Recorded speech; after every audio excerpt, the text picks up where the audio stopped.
muito bom a gente continuar com o Pentateuco, saber que você está aí estudando, firme, que você está realmente seguindo os passos. E agora nós chegamos em Êxodo, o segundo livro do Pentateuco, lembra? 5 livros, o Pentateuco, a Torá. E o segundo livro, Êxodo, agora, o significado Êxodo em português é saída, e tem tudo a ver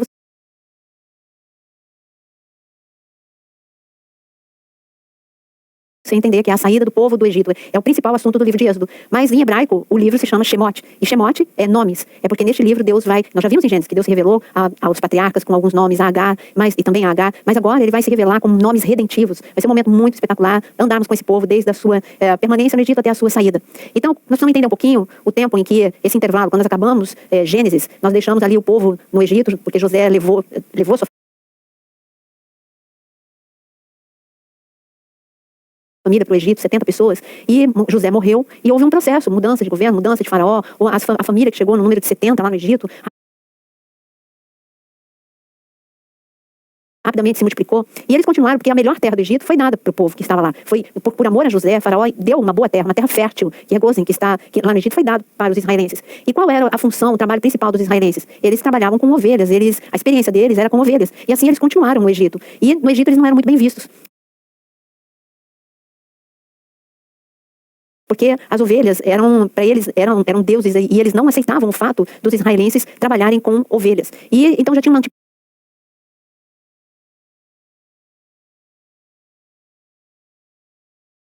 antipatia do Egito em relação aos israelenses. Com o tempo, o povo ele foi se afastando de Deus, e de geração após geração, e eles, com esse afastamento de Deus, é lógico, é o que nós vimos. Quando que em princípio foi quebrado de Raquel, o inimigo Labão se aproximou, chegou muito perto, e até tocou na vida dela. Mas quando nós chegamos agora no Egito, o povo que vai quebrando os princípios, esse povo que vai se esfriando, que vai se esquecendo das promessas, ele chegou o inimigo conseguiu tocar na vida deles, e eles foram escravizados. O Egito era uma potência, um império de uma potência, pleno vapor, com muitas construções, cidades sendo construídas, e eles viram uma grande oportunidade nesse povo que estava ali no Egito. O império egípcio viu como uma oportunidade de um trabalho gratuito, um trabalho escravo. É nessa condição que nós encontramos o livro de Êxodo, já no capítulo 1. O povo sofrendo, oprimido, aflito e pedindo socorro, clamando a Deus, porque tinham chegado no ápice da opressão e sabiam que só tinham um socorro, que era Deus. Naquele momento chegava a hora de Deus levantar um libertador. Então a dinâmica do livro de Êxodo é consciência do estado em que eles estavam. A promessa que Deus deu para Abraão também estava para se cumprir. Lá naquela aliança que nós vimos em Gênesis 15, quando Abraão tem aquela experiência da aliança de sangue, dos animais serem partidos, das aves de rapina virem, depois que a coluna de fogo veio para realizar a aliança, Deus proferiu uma palavra para Abraão. Deus disse: olha, o seu povo vai ficar escravo por 430 anos. Olha quanto tempo atrás isso Deus já sabia na sua soberania, ele já sabia o que aconteceria no Egito. Foi dito para Abraão, mas quando o povo sair, vai ser com riqueza. Essa era a promessa de Deus. Vai ter aflição, vai ter um longo período, várias gerações vão passar por esse período de opressão, mas a hora da libertação, a hora da redenção, ela vai chegar. E essa promessa chegou até a geração de Êxodo. Aquele era o momento da promessa dada a Abraão, do povo sair com riquezas. Mas o povo estava entorpecido pela opressão, o povo não conseguia lembrar mais das promessas de Deus, mas sempre tem alguém que lembra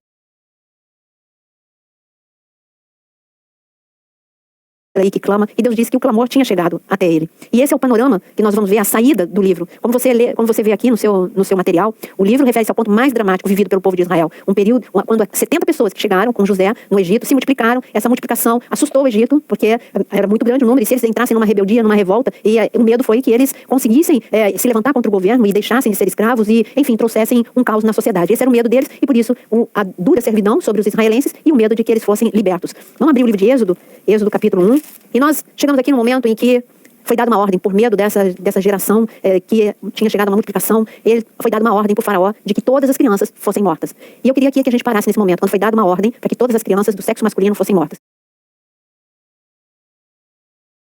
Nós temos um inimigo, que nós vimos que Deus nos avisou desde Gênesis capítulo 3, que nós teríamos um inimigo que nos resistiria. Onisciente ele não é, nem onipresente, muito menos onipotente. Mas uma coisa nós precisamos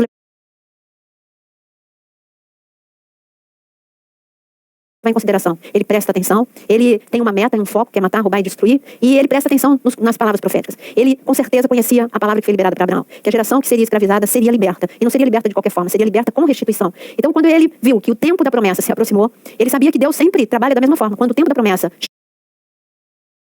chega, ele levanta um libertador, ele levanta alguém com a unção para que a sua palavra se cumpra. Então, ele sabia que este alguém seria um homem, e ele, por não saber quem ele liberou operou na mente, ele influenciou a mente do imperador de Faraó, para que ele liberasse uma sentença de morte para todos os meninos assim, ele eliminava o fato de um redentor, de um salvador se levantar naquela geração. Mas Deus está no controle de todas as coisas e não adianta, agindo Deus, quem impedirá. Se a gente vê, é sempre o mesmo processo. Ele sabia que estava na hora do libertador chegar na geração de Jesus. Ele percebeu uma movimentação dos céus. Ele percebeu que era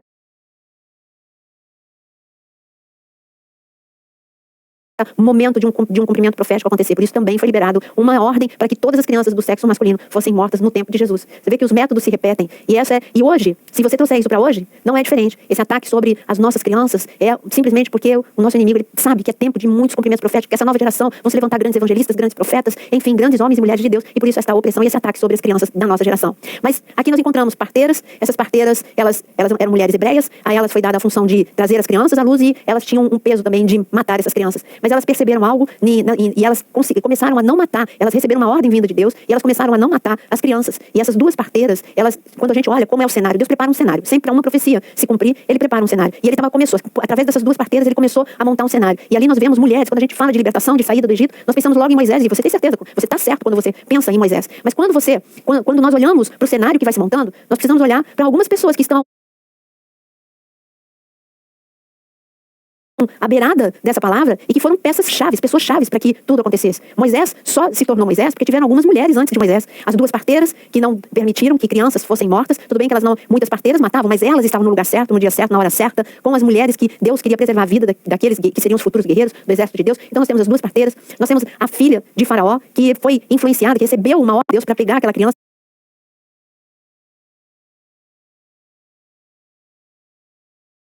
que viu no Nilo. Nós temos a mãe de Moisés, que é Joquebede, uma mulher corajosa, que percebeu, como nós vemos em Atos capítulo 7, ela entendeu que aquela criança tinha um chamado, que aquela criança era especial, que aquela criança era formosa e ela não teve medo de enfrentar as trevas para preservar aquela criança. E nós temos Miriam, que teve coragem de acompanhar a sua mãe até o Nilo, de colocar a criança no Nilo, de acompanhar,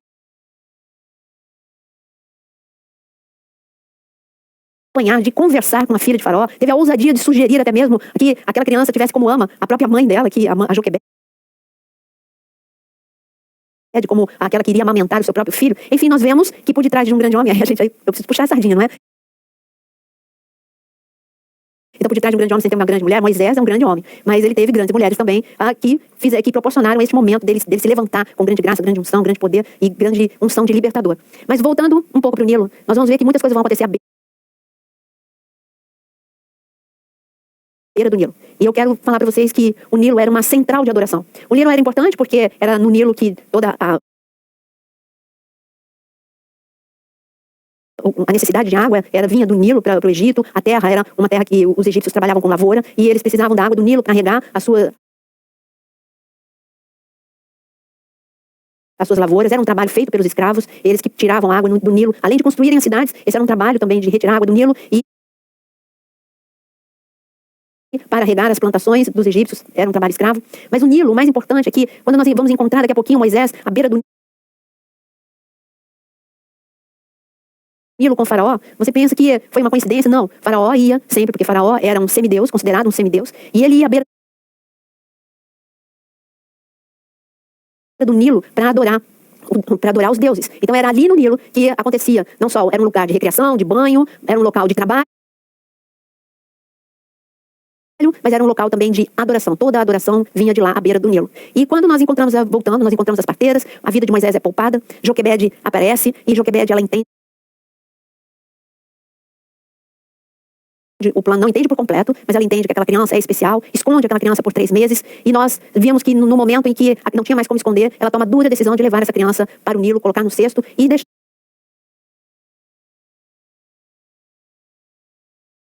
essa criança com o propósito de que realmente ele fosse levado para o palácio. Não sabia se esse plano ia dar certo. Naquele momento não sabiam. Tinha uma coisa, certeza de que Deus estava com elas. Aquelas duas mulheres saem da sua casa, colocam Moisés nas águas de opressão, águas do Nilo, mas ali havia um momento, era um túnel de Deus, uma proteção de Deus sobre aquela criança. Mas nós precisamos falar sobre uma mulher especial, que nesse momento está tomando banho de uma forma descompromissada. Ela se chama filha de Faraó. Esse é o nome dela? Não. Ela é uma anônima. Ela é conhecida como filha de Faraó. Mas para o povo judeu, ela não é conhecida como filha de Faraó. Ela é conhecida como filha de Deus. Quando você vai na tradição oral, ela não é chamada mais de filha de Faraó pelos israelenses. Ela passa a ser chamada como filha de Deus. E para a gente entender o porquê que ela passa a ser chamada como filha de Deus, você precisa ver Quais são as atitudes dessa mulher quando ela está no Nilo? Ela está tomando banho e, de repente, vamos acompanhar para você ver como essa mulher ela é corajosa. Então, Gênesis, Êxodo 2. E aqui, em Êxodo 2, ela diz, está escrito no versículo 4, que Miriam ficou de longe, colocou o cesto no Nilo, ficou de longe, observando o que havia de suceder, desceu a filha de Faraó para se banhar no rio, e as suas donzelas passeavam pela beira do rio. Vendo ela o cesto no carriçal, enviou a sua criada e o tomou. Abrindo, viu a criança, e eis que o menino chorava. Teve compaixão dele e disse, esse menino é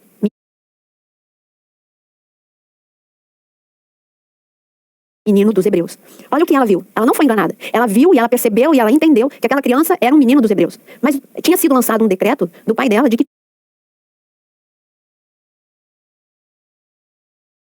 todos os meninos, todos os bebês do sexo masculino fossem mortos. E de repente, o impulso dela não é o certo seria, é um menino hebreu.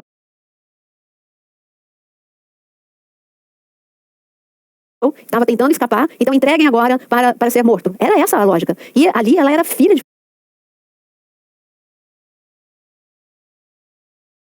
Faraó. Tinha sido dada uma ordem superior, mas ela não faz isso, ela anda em direção contrária à ordem. Ela entende que é um menino filho de hebreu e ela toma esse menino e ela toma a decisão de adotar esse menino. Agora imagina a pressão que ela podia ter tido medo de morrer, medo de ir contra o pai, podia ter desejado fazer isso de uma forma velada, mas ela recebeu uma graça, além da ousadia, uma graça, porque como que seu pai não foi enganado, seu pai sabia também, e como ela conseguiu demover o pai dela para uma exceção, é só o poder de Deus. O que eu posso dizer é que quando o tempo chega, Deus movimenta céus e terras, Deus inclina o coração de homens para onde Ele quer, mas a palavra de Deus ela se cumpre, e Deus movimentou o palácio, aquilo que o palácio tinha sido decretado, de repente abriu uma exceção para entrar uma criança, e essa criança foi criada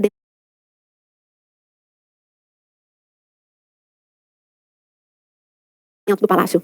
Deus tem ironias, porque aquele que destruiria, que seria canal de Deus para destruir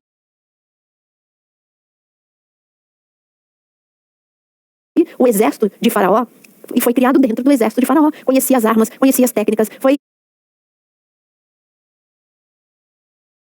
a mãe dele recebia salário, aqui está escrito que ela recebia dinheiro para amamentar, ele foi financiado pelo palácio de Faraó, ou seja, a criação de Moisés foi financiada pelo palácio de Faraó. Ele precisava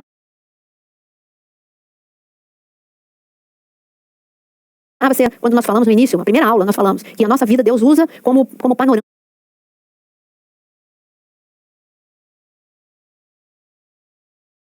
Deus usa, Deus não é por acaso, nada é por acaso na sua vida. Aquilo que você escolheu porque você ama estudar, Deus vai usar a família que você nasceu, o ambiente que você nasceu e cresceu, a nação que você nasceu, até mesmo as dificuldades que você enfrentou, tudo isso vai ser usado por Deus. E foi isso que Deus fez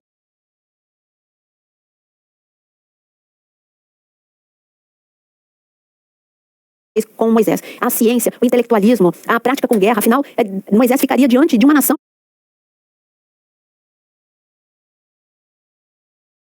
e de um exército. Então ele precisava conhecer guerra, ele precisava desenvolver habilidades na guerra, habilidades de estratégia, e assim foi um homem que foi criado no meio da ciência, no meio da matemática, no meio da última geração, de tudo que se chama de armamento bélico. Esse era o homem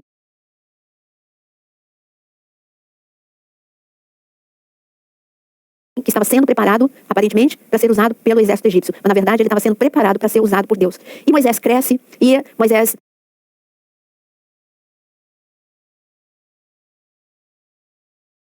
está lá dentro do palácio, e chega a hora da libertação. Nós encontramos Moisés já adulto, Moisés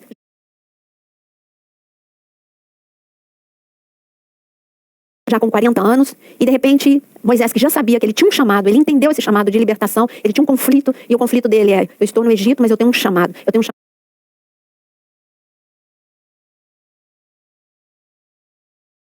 chamado para o meu povo. E quando ele vê ali aquela cena de um escravo sendo maltratado, ele se precipita e ele ali mata um egípcio. E ali naquele momento, parecia que tudo tinha sido estragado, porque nesse momento voltou a memória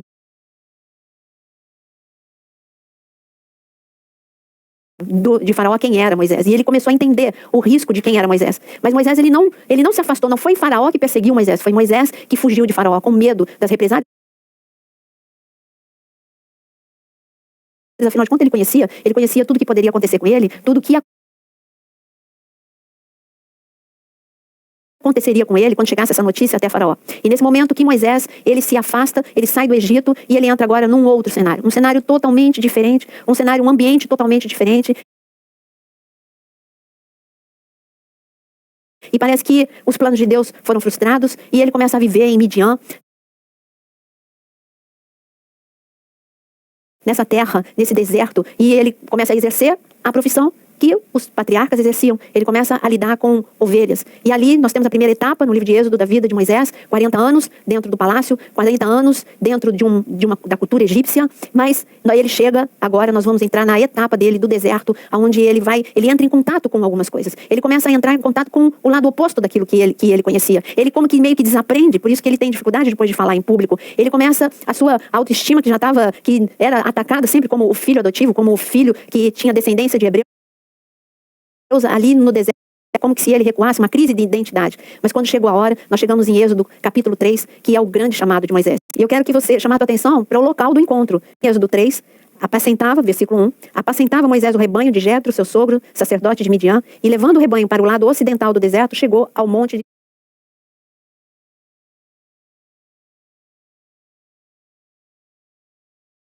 Deus, o Monte Horebe. Moisés ele não sabia que este monte seria o cenário de muitas coisas. O Monte Horebe seria o local. Hoje, aqui,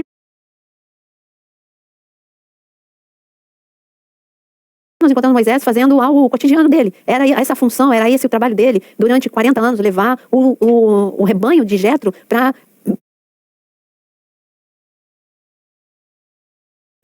o monte, para esse monte, mas era um conhecido já o monte de Deus. E Horebe significa seco.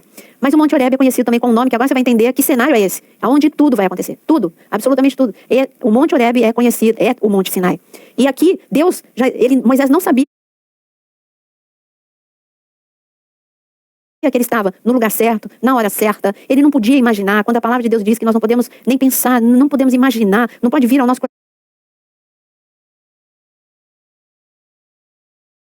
coração, nem a nossa mente, não dá para vir aquilo que Deus tem preparado para nós. Isso é verdade. Moisés estava no local onde ele teria um encontro. O encontro com a sarça era o primeiro encontro, mas ele teria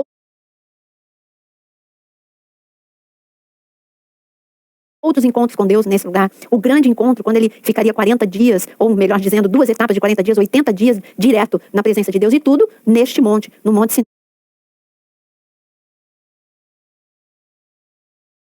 Sinai, no Monte Horebe. E aqui Moisés, ele parecia um dia comum, que nada ia acontecer de diferente, mas na agenda do céu tinha tudo programado, tudo diferente, e ele é chamado a atenção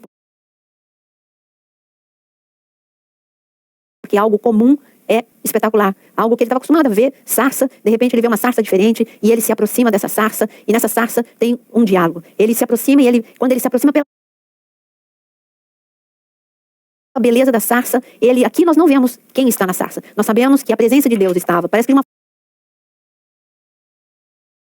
forma generalizada. A presença de Deus envolvia a sarça. Só que quando a gente chega em Atos capítulo 7, e nós lemos a revelação que Estevão teve, Atos capítulo 7 diz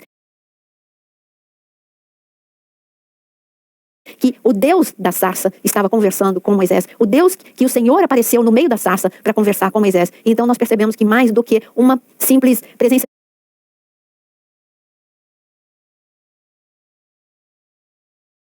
de glória, era o Senhor Jesus falando com Moisés. E até é conhecido em Gênesis, quando as tribos recebem as bênçãos, os filhos de Jacó recebem a bênção futura para tempos futuros. Aí a tribo de José é dito o Deus da sarça, o Deus que te abençoa, o Deus que te abençoa com o que há de melhor no céu, na terra e debaixo da terra. Mas, voltando aqui, o diálogo de Moisés com Deus, ele é impactado por aquela presença e Deus começa a falar, eu não errei de endereço, é você mesmo, você vai. Porque é tempo de libertação, eu tenho ouvido o clamor do povo, é tempo de libertação, você vai voltar para o Egito. E nós temos aqui, como você vê no teu arquivo, Moisés, ele aqui respondeu com 4 desculpas. Quem sou eu que vá a Faraó? A primeira desculpa. A segunda desculpa, o Deus de vossos pais me enviou, e se eles me disserem qual é o nome dele, o que é que eu vou dizer?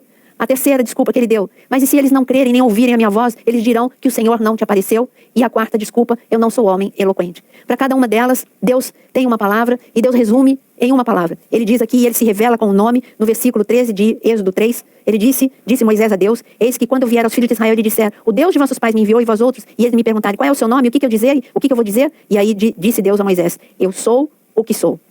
Por isso que Êxodo é chamado o livro Shemote, o livro dos nomes, Shemote, nomes. Nesse momento Deus se revela: eu sou Jeová. É nesse momento que ele revela o nome redentivo. O que é nome redentivo? Tudo o que, quando Deus começa a falar de tudo aquilo que Jesus seria para nós, nomes da redenção, Jeová, aí é Jeová Shalom, ele traria a paz para nós. Jeová Jireh, o Deus da provisão, enfim, Jeová Rafá, o Deus que cura. Ele se apresentou para Moisés dizendo: eu sou Jeová, eu sou a salvação, eu sou aquele que era, aquele que é e aquele que há de vir.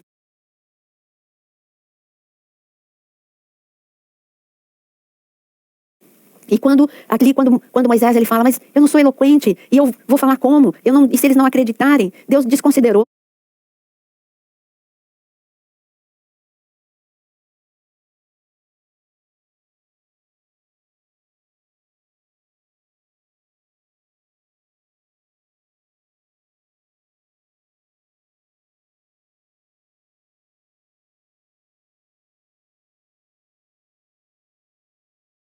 Essas inseguranças de Moisés e disse: eu sou contigo, você vai, eu sou contigo, eles vão te ouvir. E se você não é eloquente, eu permito que a tua insegurança, em primeiro momento, o seu irmão fale por você. Esse é o primeiro momento em que Moisés ele vai se encontrar com o seu irmão, se reencontrar com a família, depois de 40 anos. E nós não podemos deixar de entender que no Egito tinha muitas pessoas, muitos talentos, muitas pessoas com grandes chamados. Era ali que tinha Josué, estava Caleb, estava Bezalel, o artista de Deus, estava Araão, o futuro sumo sacerdote, estava Miriam, uma profetisa. Eram chamados, detidos, retidos. E era o momento não só da libertação de uma nação, era o momento da libertação de chamado para essa nação, de pessoas-chave para esta nação. E quando aqui nós vemos que Moisés, ele obedece a Deus, ainda que um pouco inseguro, ele volta para o Egito, mas ele volta para o Egito de uma forma, já é casado, e ele volta, e mais uma vez nós vamos falar agora de aliança de sangue. Quando ele volta para o Egito, tem um momento que muitas pessoas têm dúvida, porque ele está cumprindo a vontade de Deus, ele está indo, está voltando, Deus fala, vai para o Egito, ele foi para o Egito. Só que no metade do caminho, quando ele está voltando para o Egito, ele é acometido de uma enfermidade, e está escrito que o Senhor queria matá-lo. E a sua esposa toma uma atitude que nós não entendemos a princípio, uma atitude em que ela corta o prepúcio ali do seu filho, Gerson, o primogênito, e joga sobre o seu marido. E ali ela diz, homem sanguinário. E Moisés não morre. Nós precisamos entender um pouco o que aconteceu ali. Porque senão alguém vai te perguntar e você não vai entender o que isso significa. Você lembra quando nós estudamos em Gênesis nós tanto falamos de aliança de sangue, quando Deus fala, quando a dispensação do governo com Noé, Deus libera ali uma ordem sobre os primogênitos, eles serem consagrados a Deus. É uma aliança de sangue.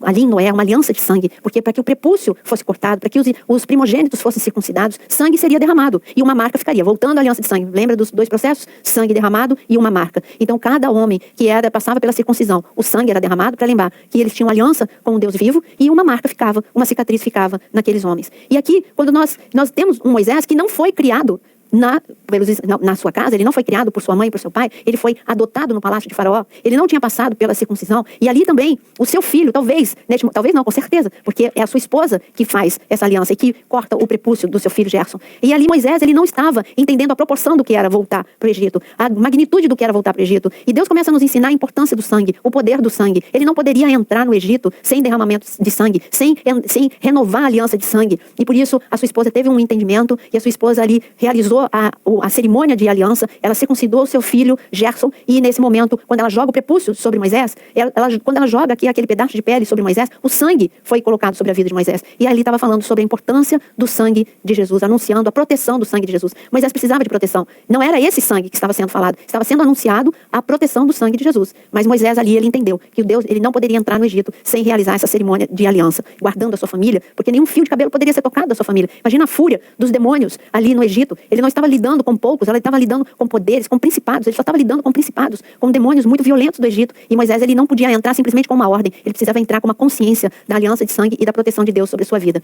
Mas nós temos uma experiência aqui em Êxodo 4, quando Moisés começa a falar a quarta desculpa, e quando ele diz, Senhor, e se eles disserem para mim que o Senhor não apareceu? E aí Deus fala para ele, e mais uma vez nós temos um diálogo em que mostra uma projeção de um tempo que hoje nós vivemos. Deus falou para Moisés, pega a sua vara, e ele pegou a vara, joga no chão, ele jogou, e a vara, ela se transformou, e a vara se transformou em serpente. E ali Deus já começou a mostrar poder e autoridade que seria exercido a partir da obra de cruz, mas que Deus estava dando antecipadamente para Moisés. Moisés precisava, e Deus, sempre que necessário, Deus liberou aquilo que nós hoje temos no tempo da graça, por causa da obra de cruz, Deus liberou antecipado para algumas situações. Então Moisés, ele ali, quando Deus mostra a serpente, a vara dele vira uma serpente, Deus fala para ele, pega na cauda, ele pega, e a vara volta a se tornar o seu cajado. Ele estava mostrando que, Moisés, você vai entrar com poder, você vai entrar com autoridade no Egito, a serpente, os principados vão estar lá, vão querer te destruir, mas você vai entrar com poder e com autoridade. E Jesus fala isso mesmo, quando ele fala para nós sobre guerra espiritual, ele fala, eis que vos dei poder e autoridade para pisar em serpentes e escorpiões e nenhum dano ser causado. E tanto tempo depois, o Senhor Jesus fala a mesma coisa que Deus falou aqui para Moisés. Deus estava dando essa segurança para Moisés, mostrando que ele agora não era um simples homem,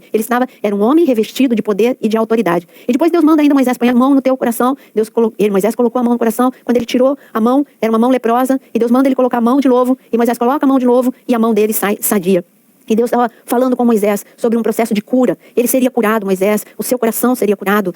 A lepra fala de pecado, mas a lepra também fala de cura emocional. E Moisés, ele precisava ser restaurado para se tornar o guerreiro, o profeta de Deus, o guerreiro de Deus, o líder de Deus naquela nação. E o processo de cura de Abraão, ele ocorreria no decorrer da sua resposta ao chamado. É assim conosco também. Ninguém fica pronto completamente. Conforme nós respondemos, o processo de cura, ele vem acontecendo na nossa vida, se realmente nós caminharmos nessa direção. Moisés queria, e Deus mostrou, assim vai ser com a sua vida. E Moisés se sentiu mais seguro. E aí nós temos aquela experiência em Êxodo 5 de Moisés com a sua esposa, e ali quando houve uma renovação de aliança, o seu filho foi circuncidado, Moisés caminha para o Egito, encontra com o seu irmão, e ali a entrada de Moisés não é uma entrada muito tranquila no Egito. Quando ele entra e começa a anunciar que era tempo de libertação, que era tempo de salvação, eu quero que você abra em Êxodo capítulo 5, ele começa a anunciar que Deus disse para ele que era tempo de libertação, no versículo 5. Depois foram Moisés e Arão e disseram a Faraó, assim diz o Senhor Deus de Israel, deixa ir o meu povo para que me celebre uma festa no deserto. Aqui é o primeiro confronto.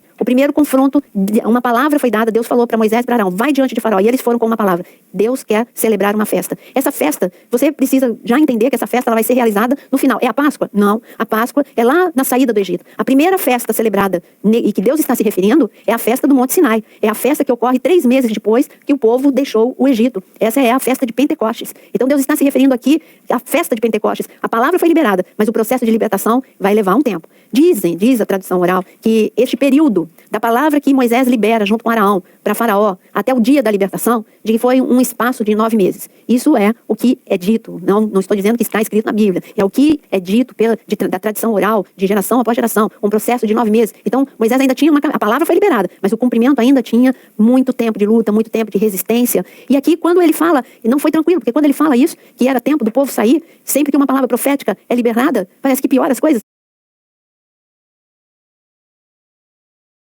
Então o povo começou a ser mais oprimido. Aí vocês estão com tempo de pensar em festa, estão com tempo de pensar em libertação, então o trabalho agora vai ser mais duro. O trabalho vai ser pior. Agora não vai dar a palha. Vocês vão ter que recolher a palha, fazer o tijolo e ainda recolher a palha. Mas queremos a mesma produção no mesmo tempo. Então o trabalho piorou, o trabalho intensificou, o povo ficou desanimado. Precisava algo muito fantástico acontecer para que esse povo recebesse uma sacudida, para que eles pudessem entender que realmente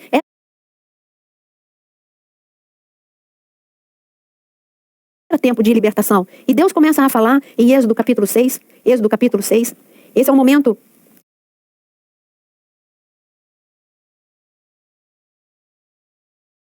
crucial. Disse o Senhor a Moisés, agora verás o que hei de fazer a Faraó. Nesse momento Deus anuncia, Faraó endureceu, mas ele vai ver a minha destra agindo. Por isso Deus diz, agora Faraó vai ver o que hei de fazer, pois por mão poderosa os deixará ir, e por mão poderosa os lançará fora da sua terra. Falou mais Deus a Moisés, ele disse, eu sou o Senhor. Aparecia a Abraão, a Isaque e a Jacó, como Deus Todo-Poderoso, mas pelo meu nome, o Senhor, eu não lhes fui conhecido. Eu ouvi, versículo 5, ouvi o gemido dos filhos de Israel, os quais os egípcios escravizam, e me lembrei da minha aliança. Olha a palavra aliança, grifa aí aliança. Portanto, dize aos filhos de Israel, eu sou o Senhor, que vos tirei de debaixo das cargas do Egito, vos livrarei da sua servidão, vos resgatarei com braço estendido e com grandes manifestações de julgamento, tomar-vos-ei por meu povo, e serei vosso Deus, e saberei que eu sou o Senhor vosso Deus, que vos tiro debaixo das cargas do Egito.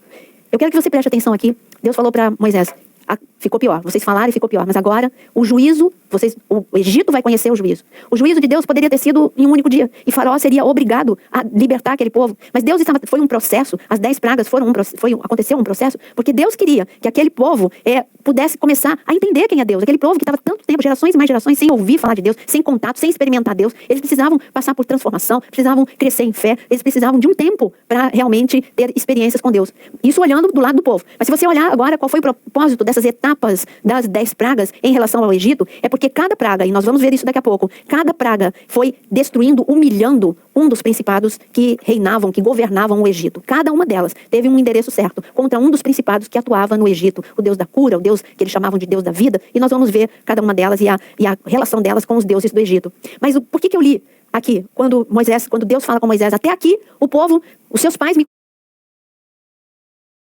um nome, agora eu me apresento com outro nome.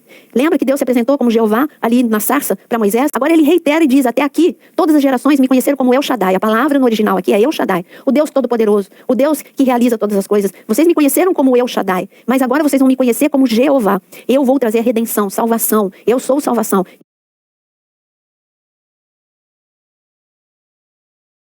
Eu vou me revelar. Aqui, Jesus estava dizendo, eu vou me revelar para vocês. O que o Redentor vai fazer, o que o Salvador, o Resgatador vai fazer. Então aqui é um momento muito importante quando é introduzido o nome Jeová. Agora, os níveis de libertação que ele vai trazer, eles são até hoje, na Páscoa. Os judeus, eles colocam na mesa da Páscoa 4 cálices e eles declaram que esses 4 cálices são as 4 redenções, os 4 libertações que Deus trouxe para o povo. Ele não só tirou o povo do Egito, mas ele tirou cadeias do povo. E aqui está escrito em Êxodo 6, versículo 6, vamos ver as 4 redenções. Eu sou o Senhor e eu vos tirei debaixo das cargas do Egito. Primeiro, libertação, a opressão, aonde ele tirou, eu sou o Senhor e vos tirei debaixo das cargas do Egito. Depois ele diz, no segundo nível de libertação, eu vos livrei da sua servidão, eu tiro a opressão e eu quebro as cadeias.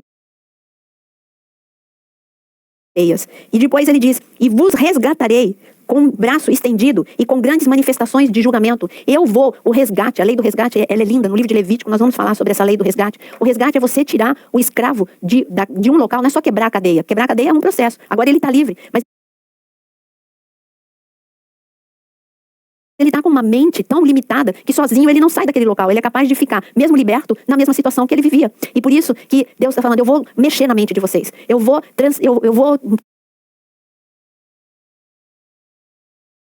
trazer pensamentos altos para a mente de vocês. Vocês acham que libertação é só não ser mais escravo, mas viver aqui no Egito. Não, não é esse o plano que eu tenho para vocês. Eu tenho algo muito maior, algo muito melhor. Vocês vão ser nação, vou conduzir vocês para a terra prometida. É isso que Deus estava falando. Eu não vou só libertá-los de um trabalho não remunerado e oprimido, da vergonha e da humilhação. Eu vou, no lugar da vergonha, dupla honra. Eu vou tirá-los deste lugar, vou tirar do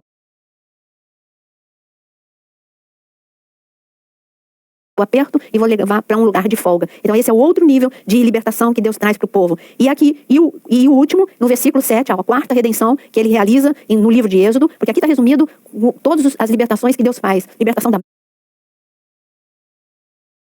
mente, libertação de ministérios. E aqui ele diz, tomar-vos-ei por meu povo, serei vosso Deus, e saberei que eu sou o Senhor, vosso Deus, que vos tiro de debaixo da carga do Egito. E aqui ele está falando, eu crio uma nova identidade. Hoje vocês não são mais escravos, mas vocês vão se tornar nação santa, como ele vai declarar mais para frente. Vocês têm um propósito, sacerdócio real, e Deus, vocês vão ter bandeira.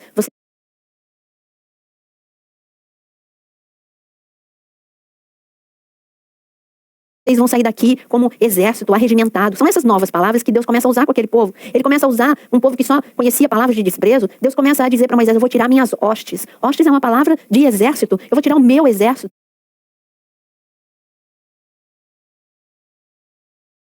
E Moisés, ele falava isso para o povo, trazendo uma nova identidade. Olha, vocês são exército do Deus vivo. Então, tomar-vos-ei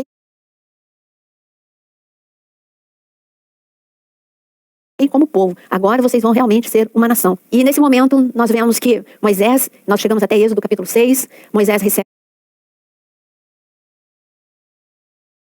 a ordem, Deus fala, Deus se revela como Jeová. A princípio ele se revela para Moisés lá no Monte Sinai como Jeová. Agora em Êxodo capítulo 6, Moisés já está dentro do Egito e ele repete, olha,